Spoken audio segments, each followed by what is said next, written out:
അപ്പൊ ആരാണ് പോയത്, എപ്പോഴാണ് പോയത്, എന്താണ് അവസാനം കഴിച്ചത്? പോയതിന്റെ ഭർത്താവാണ്.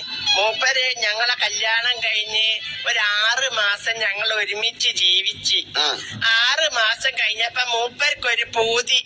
അപ്പൊ 6 മാസം കഴിഞ്ഞപ്പോഴാണ് മൂപ്പർക്ക് പൂതി.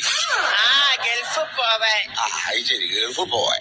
അങ്ങനെ മൂപ്പരെ പൂതിയല്ലേന്നും വിചാരിച്ചിട്ട് ഞാൻ എന്റെ പണ്ടങ്ങളെ മുഴുവൻ വിറ്റിട്ട് ഇയാളെ ഗൾഫിലേക്ക് പറഞ്ഞയച്ച്.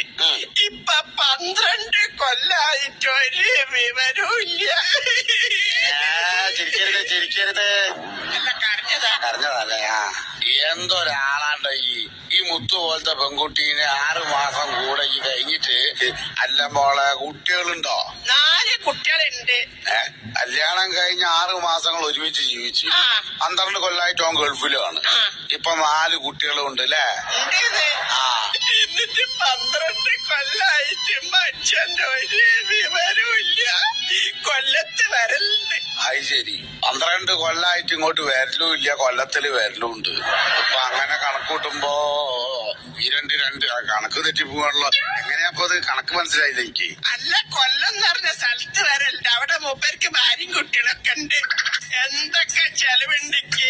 4 മക്കളെ പോറ്റണം, മൊബൈലിന് ഗ്യാസ് നിറയ്ക്കണം. മൊബൈലില് ഗ്യാസ് നിറക്കിയേ? അല്ലാതെ മൊബൈലിന് 10,000 ഉറുപ്പ്യന്റെ റീചാർജ് വേണമെങ്കിൽ മാസം.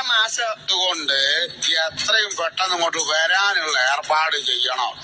അല്ലേ, മൂപ്പര് വരണമെന്നില്ല, പൈസ അയച്ചാ മതി. കണ്ടടാ, അവിടെ പോലും എന്നെ ബുദ്ധിമുട്ടിക്കുന്നില്ല. എവിടുന്ന് കിട്ടണോ അങ്ങനത്തെ മുത്തു പോലത്തെ ഒരു പെണ്ണുങ്ങളെ? ചിരിക്കല. ഓനെ ചിരിപ്പിച്ച് പറഞ്ഞയച്ചായിരിക്കും എനിക്ക് തോന്നുന്നത്.